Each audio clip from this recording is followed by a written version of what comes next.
సరే ఈ రోజున ఏ వర్గం వాళ్ళు బాగున్నారంటారు? జగన్మోహన్ రెడ్డి గారు ఒకటే చెప్తాడు, బటన్ నొక్కారు నేను బటన్ నొక్కారంటారు. అంటే ప్రజలు డబ్బు మనుషులనా, లేకపోతే డబ్బులతో ఏదైనా చేయొచ్చనా?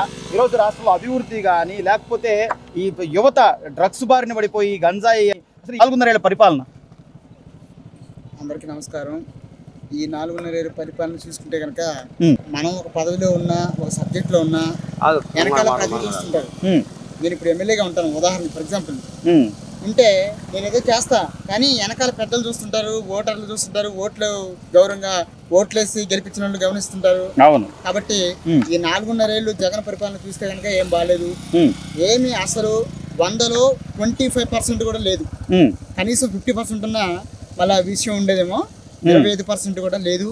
ఈసారి జనం పిచ్చోళ్ళు కారు, ఈసారి కంపల్సరిగా వేరే వాళ్ళని గెలిపిస్తారు. అంటే నేనేమంటున్నానంటే ఈ రోజున ఒక అమరావతి అభివృద్ధి చేయలేదు, ఆయన చెప్పిన అనేక రకాల హామీలు, సంపూర్ణ మద్యపాన నిషేధం ఉన్నాడు, అది ఎక్కడ అవ్వలేదు.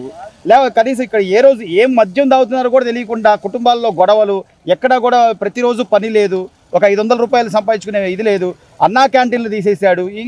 ఏం చేద్దామని ఒక్క ఛాన్స్ అడిగాడు అంటున్నా. ఒక ఛాన్స్ అని రాష్ట్ర ప్రజలను కూడా మోసం చేసే పరిస్థితికి వచ్చారు.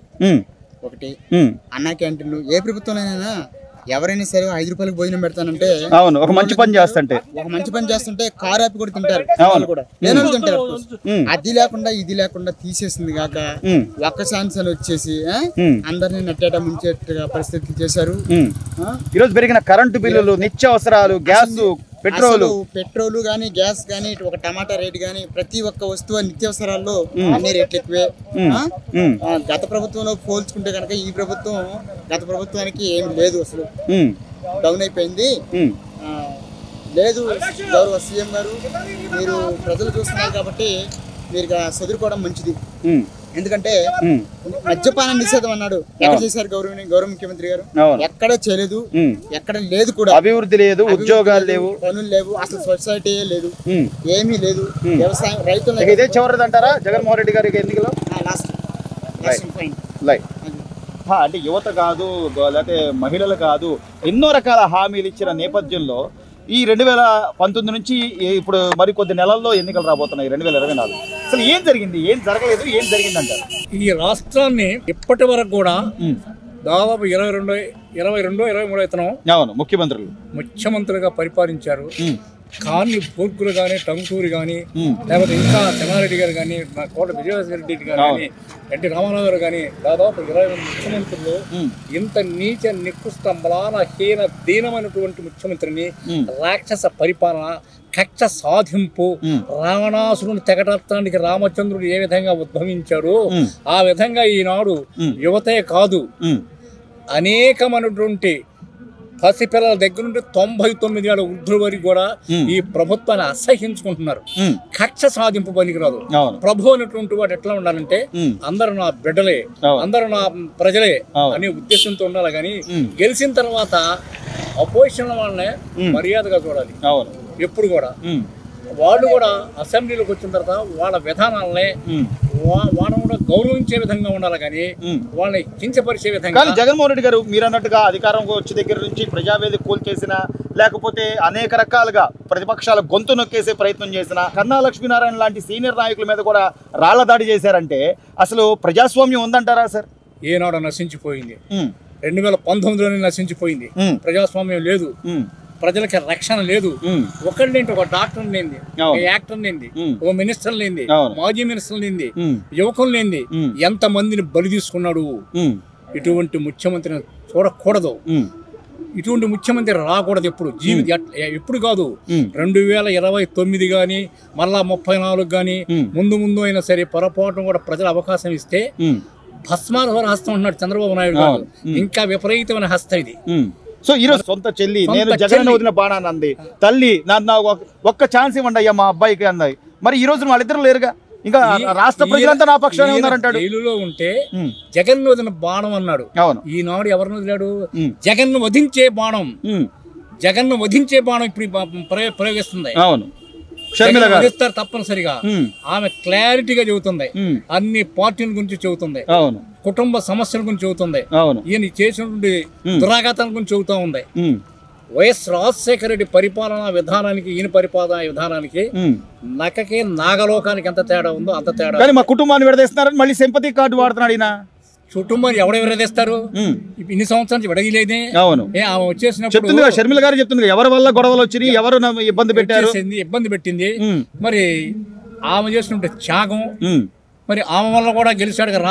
వదిలింటే జగన్ వదిలి బాణం అని చెప్పి దేశమంతా తిప్పి అనే కష్టాలు పడింది కదా.